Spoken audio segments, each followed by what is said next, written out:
నమస్కారం. ఆంధ్రప్రదేశ్ రాష్ట్రంలో ముఖ్యమంత్రి జగన్మోహన్ రెడ్డి నడిపేది ప్రభుత్వమా ప్రైవేట్ సైన్యమా అని చెప్పి ప్రశ్నిస్తున్నాం. అధికారంలో ఉన్నాం కదా అని చెప్పి పోలీసుల్ని ప్రైవేట్ సైన్యం కంటే కూడా దారుణంగా వాడుతూ ఉన్న పరిస్థితి మనం చూస్తూ ఉన్నాం. ఈ రాష్ట్రంలో జగన్మోహన్ రెడ్డి ముఖ్యమంత్రి అయిన దగ్గర నుండి ఎంతోమంది తెలుగుదేశం పార్టీ నాయకులు, కార్యకర్తలు ప్రభుత్వ ప్రజా వ్యతిరేక నిర్ణయాలకు పోరాడే వాళ్ళ మీద ఎంతోమంది మీద కేసులు పెట్టడం మనం చూసాం. ఈ మధ్యకాలంలోనే మనం చూడటం జరిగింది. మా నాయకుడు నారా చంద్రబాబు నాయుడు గారు ఒక్క పైసా అవినీతికి పాల్పడకపోయినా కావాలని రాజకీయ కుట్రలో భాగంగానే ఏ విధంగా అరెస్ట్ చేశారో ఇప్పటికీ మన కళ్ళ ముందు ఉంది. దీనికి పరాకాష్టే ఇవాళ కిలార్ రాజేష్ గారి సంఘటన అని చెప్పి నేను తెలియజేస్తా ఉన్నా. ఎందుకంటే చంద్రబాబు నాయుడు గారి మీద కేసు పెట్టిన తర్వాత CID chief Sanjay, additional advocate general Ponnavolu Sudhakar Reddy రకరకాల ప్లేసుల్లో ప్రెస్ మీట్లు పెట్టి మరి దానిలో ఏ సంబంధం లేకపోయినా కూడా కిలార్ రాజేష్ గారి పేరుని ప్రస్తావించిన పరిస్థితి ఒకసారి గుర్తుంచుకోవాలని చెప్పి నేను తెలియజేస్తా ఉన్నా. మరి ఆయన దానిలో భాగంగానే రాజేష్ గారికి సిఐడి 10వ తారీఖున నోటీస్ ఇచ్చి 16వ తారీఖు రమ్మంటే మరి దాని మీద ఆయన హైకోర్టుకి వెళ్తే హైకోర్టులో సిఐడి తరపునున్న పబ్లిక్ ప్రాసిక్యూటర్ స్పష్టంగా చెప్పడం జరిగింది, ఆయన అక్యూజ్డ్ కాదు, మేము సాక్షి కింద పిలుస్తున్నామని చెప్పి కోర్టులో చెప్పి 16వ తారీఖు రమ్మని నోటీస్ ఇస్తే 10వ తారీఖునే సిఐడి తన వెబ్సైట్లో కిలార్ రాజేష్ గారిని మోస్ట్ వాంటెడ్ పర్సన్ కింద పెట్టి లుకౌట్ సర్క్యులర్ ఎలా జారీ చేశారని చెప్పి నేను ప్రశ్నిస్తూ ఉన్నా. అంటే ఇది కోర్టును కూడా తప్పుదోవ పట్టించడం కదా. కోర్టులో మీరు ఒకవైపు చెప్తా ఉంటారు, ఆయన అక్యూజ్డ్ కాదు, మేము 160 కింద విట్నెస్ కింద మేము పిలిచాం, ఆయన మీద ఎటువంటి ఇది లేదు, మేము అరెస్ట్ చేయబోవటం లేదు, అరెస్ట్ చేసే పరిస్థితి వస్తే కోర్టు నిర్దేశించిన ప్రకారం మేము చేస్తామని కోర్టులో చెప్పిన మీరు మరి ఏ విధంగా నోటీస్ ఇచ్చిన 10వ తారీఖునే ఆయన మోస్ట్ వాంటెడ్ పర్సన్గా ఎలా సిఐడి డిక్లేర్ చేస్తుంది? అలాగే తనకు సంబంధించి లుకౌట్ సర్క్యులర్ ఎలా ఇస్తారు అని చెప్పి ఇది కోర్టుని తప్పుదోవ పట్టించడం కాదా అని చెప్పి నేను ప్రశ్నిస్తా ఉన్నా. అలాగే ఆయన ఒక నోటీస్ ఇచ్చిన తర్వాత రాజ్యాంగబద్ధంగా ఒక పౌరుడిగా వెళ్ళాడు. వాళ్ళు ఇచ్చిన నోటీస్కి 16వ తారీఖు వెళ్ళటం జరిగింది. మరి విచారణ జరిగి వాళ్ళు అడిగిన ప్రశ్నలకు అన్నీ సమాధానం చెప్పిన తర్వాత సిఐడికి సంబంధించిన అధికారులు విచారణ చేసిన తర్వాత మరి అక్కడ ఇంటెలిజెన్స్ డీజీ పిఎస్ఆర్ ఆంజనేయులు గారికి ఏం పని అని చెప్పి మేము ప్రశ్నిస్తూ ఉన్నాం. ప్రత్యేకించి intelligence DG PSR Anjaneyulu, DIG Raghurama Reddy పిలిచి మేము చెప్పినట్టు చేయాల్సిందే, మేము చెప్పినట్టు నువ్వు చెప్పాల్సిందే అని చెప్పి మరి బెదిరించిన మాట వాస్తవం కాదా అని చెప్పి మేము ప్రశ్నించడం జరుగుతూ ఉంది. అదేవిధంగా మరి ఆయన అటెండ్ అయిన తర్వాత పలు సందర్భాల్లో నోటీసులు ఇవ్వటం, వాటికి రిప్లైలు ఇవ్వటం మనం చూసాం.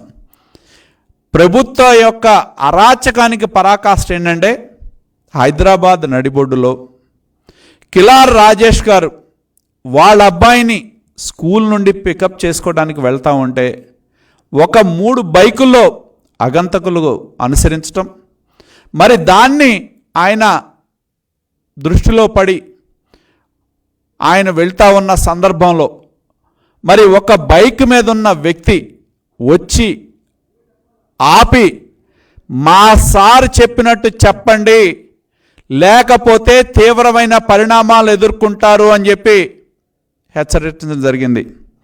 మరి ప్రజలందరూ కూడా చూడాలని చెప్పి విజ్ఞప్తి చేస్తూ ఉన్నా. ఇదిగో ఇది బైక్ TS12 AK 8469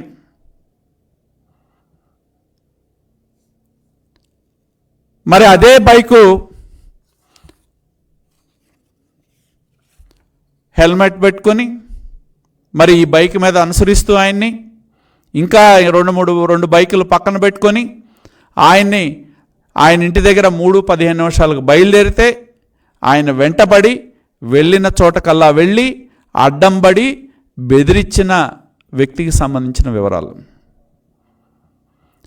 మరి ఆయన భయపడిపోయి తన కుటుంబానికి నష్టం జరుగుతుంది, తన కుటుంబం ఇబ్బందుల్లో పడుతుందని చెప్పి జూబ్లీ హిల్స్ పోలీసులకి కంప్లైంట్ ఇస్తే కంప్లైంట్లో తేలింది ఏంటంటే ఈ వ్యక్తి ఆంజనేయులు అనే వ్యక్తి కౌంటర్ ఇంటెలిజెన్స్లో హెడ్ కానిస్టేబుల్గా తెలంగాణ పోలీసులు నిర్ధారించడం జరిగింది అనధికారికంగా. ఎవరి కింద పనిచేస్తారు కౌంటర్ ఇంటెలిజెన్స్ విభాగం హెడ్స్ ఎవరు? ఇదే డిఐజీ రఘురామరెడ్డి, ఇదే ఇంటెలిజెన్స్ డీజీ పిఎస్ఆర్ ఆంజనేయులు కాదా అని చెప్పి మేము అడుగుతా ఉన్నాం. చివరికి ఈ నెంబర్ ప్లేట్లు ఏవైతే ఉన్నాయో ఫేక్ నెంబర్ ప్లేట్లు వేసుకొని ఎవరైతే ప్రతిపక్ష పార్టీకి సంబంధించిన రాజకీయ నాయకులు లేకపోతే శ్రేయాభిలాషులు ఉంటే వాళ్ళ ఎమ్మట పడటం, కౌంటర్ ఇంటెలిజెన్స్ అధికారుల్ని రాజకీయ ప్రయోజనాలకి వాడటం అధికార దుర్వినియోగం కాదా అని చెప్పి మేము అడుగుతా ఉన్నాం.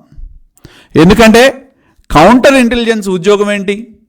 ఉగ్రవాదులను, నక్సలైట్లను, లేకపోతే ఇంకా దేశద్రోహం కింద ఉన్న నేరస్తులను వాళ్ళ గురించి మరి పనిని వాళ్ళని ఇచ్చేయడానికి ఉన్న కౌంటర్ ఇంటెలిజెన్స్ టీంని ప్రతిపక్ష పార్టీకి సంబంధించిన రాజకీయ నాయకులు శ్రేయోభిలాషులను వేటాడటానికి ఉపయోగిస్తూ ఉంది ఈ ప్రభుత్వం, ఈ ముఖ్యమంత్రి జగన్మోహన్ రెడ్డి అని చెప్పి స్పష్టమవుతా ఉందని చెప్పి కూడా నేను తెలియజేస్తా ఉన్నా. ఎందుకంటే మరి వాళ్ళ పొలిటికల్ బాస్ అయిన జగన్మోహన్ రెడ్డి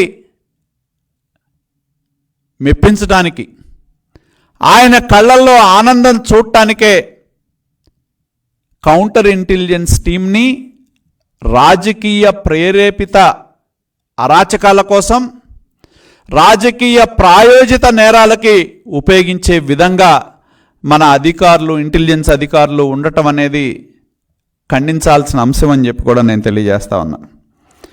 ఎందుకంటే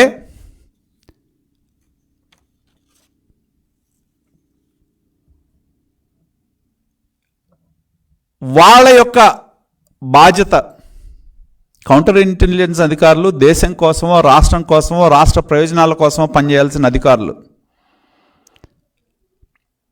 వాళ్ళని తమ పొలిటికల్ టార్గెట్స్ని తమతో విభేదించే, రాజకీయంగా విభేదించే నాయకుల్ని టార్గెట్గా చేసుకొని వాడటం అనేది ఇది చట్ట వ్యతిరేక చర్య అని చెప్పి కూడా తెలియజేస్తా ఉన్నాం. అదేవిధంగా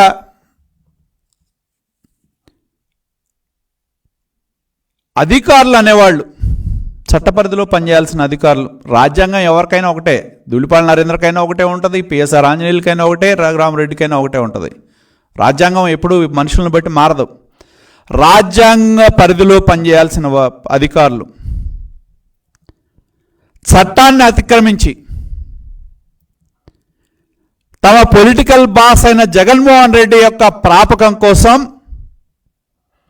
అధికార దుర్వినియోగానికి, చట్ట వ్యతిరేక చర్యలకి పాల్పడతాం అనేది మనం కళ్ళ ముందు చూస్తూ ఉన్నాం.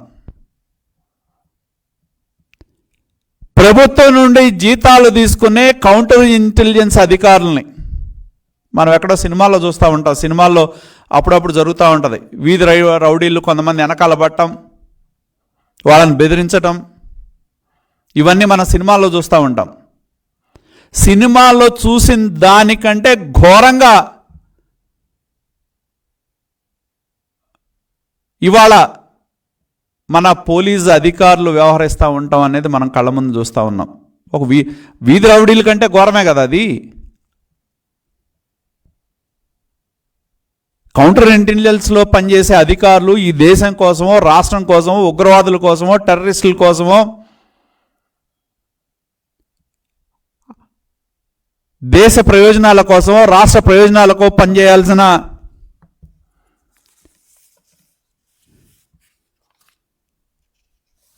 ఇటువంటి అధికారుల్ని, హెడ్ కానిస్టేబుల్ ఆంజనేయులు లాంటి అధికారుల్ని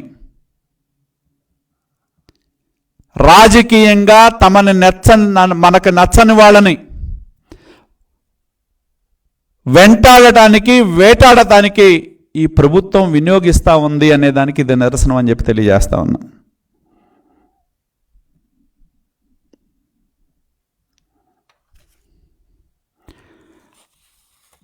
ఐపీఎస్ ఆఫీసర్లుగా ఉన్నవాళ్ళు, చట్ట పరిధిలో పనిచేయాల్సిన అధికారులు చట్ట వ్యతిరేకంగా పనిచేస్తా ఉన్న పరిస్థితుల్లో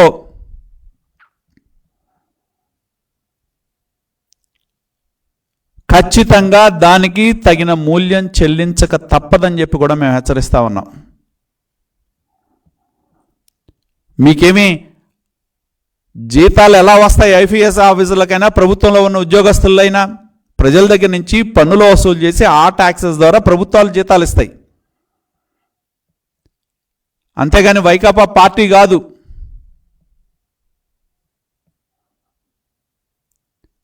చట్ట పరిధిలో పనిచేయాల్సిన అధికారులు, అందుట్లో ఉన్నతాధికారులు,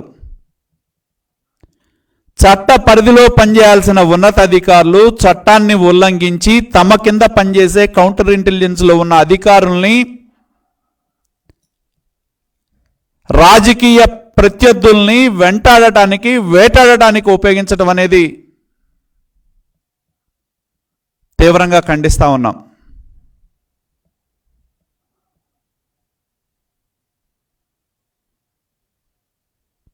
జగన్మోహన్ రెడ్డి ముఖ్యమంత్రి అయిన దగ్గర నుండి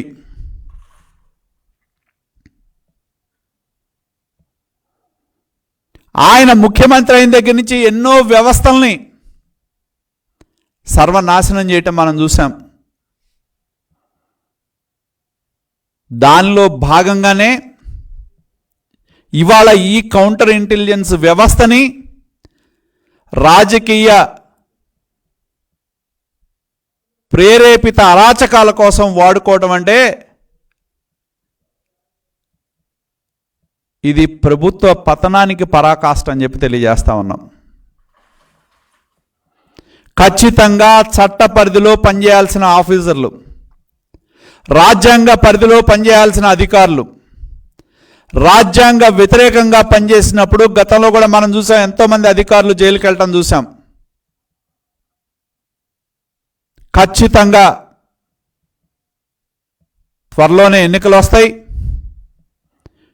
మీరు చట్ట విరుద్ధంగా పనిచేస్తే తగిన మూల్యం కూడా చెల్లించుకోక తప్పదని చెప్పి కూడా నేను తెలియజేస్తా ఉన్నాను.